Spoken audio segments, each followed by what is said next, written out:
but we looked at it quickly. We were pretty confident after we looked at it. It was the right call by the refs. Back right, Dan. Jim, just your thoughts on this entire experience and what it means to come out with a win in this, and how it feels now with a win as opposed to having the whole experience and not being able to win. Well, I think the record of road teams is better than home teams in this event, and it's hard because there is a lot of distractions, and you want to win. It's filled with Bruins fans. It's an incredible atmosphere at Fenway Park. And so for that reason, it's great to come out with the W. And again, in the third period, this team finds ways to raise their level and take over a game. You've got to be pumped for Jake DeBrusk. What have you learned about him since you started coaching him? He's a lot tougher than people think. And he's more committed than people are aware. And because of those things, his game is growing, he's matured, and you can see it. I mean, he's on pace to get 30 goals, over 30 goals, and it doesn't matter where I use him, he seems to spark the people he plays with. Over here on the right side. Coach, just to follow up on that, were there things you spoke to him about heading into the season, and if so, how has he executed in those regards? Oh, he's kept himself in excellent shape. He's come to work every day to get better, and he's been relentless on pucks on the ice. He comes up with a lot of pucks, a lot of turnovers because of his relentless pursuit of pucks. Thanks. Stay in the front right. Jim, tough sledding there in the first 40 minutes. Pasta with one shot, not a lot of grade A chances overall.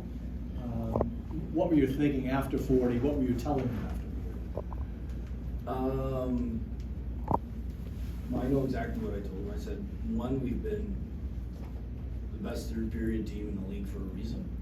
I said there's two things that we needed to do harder offensively, which was penetrate middle ice, and with the bad ice, because the puck was bouncing a lot. Not bad ice, but the puck was just bouncing a lot tonight. That we got to wear out the back of the net. You don't have a clean play. Let's continue to try and create turnovers like their goal, And then the last thing I left them with was you guys have been the best team in the league and the best third period team. And now our first 40 minutes haven't been what we wanted, but let's go turn it around. Did you talk about the setting that there's 40,000 people in the park? I didn't at that point, no. I did before the game about that. Back left. Jim, you sort of alluded to it. This team, when they get a bounce, it feels like you guys can go into takeover mode. Do you sense when that is happening behind the bench, and how do you build off that? Well, we build off it by having better starts the next game.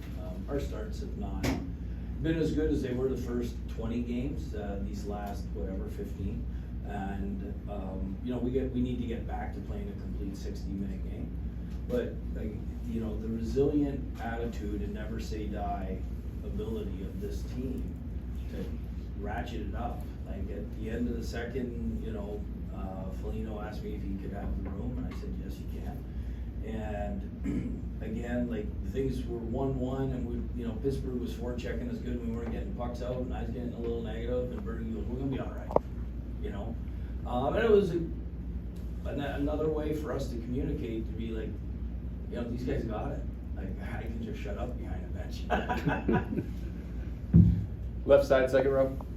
Jim, Omar might not get the name recognition that Pasternak and Bergeron might get, but 20 wins, held the team at one today, and then really has just continued to hold the team, the opposite line over there. What does it say about his season so far and getting this win on the big stage? His consistency, his elite consistency has been unreal. And if it wasn't for him, we'd probably be down 3-0 after 2. And, you're not going to come back in those situations very often. He gives us the ability to win every night, and I think that's why he has 20 wins. There are no more questions. Thank you for your time, Coach.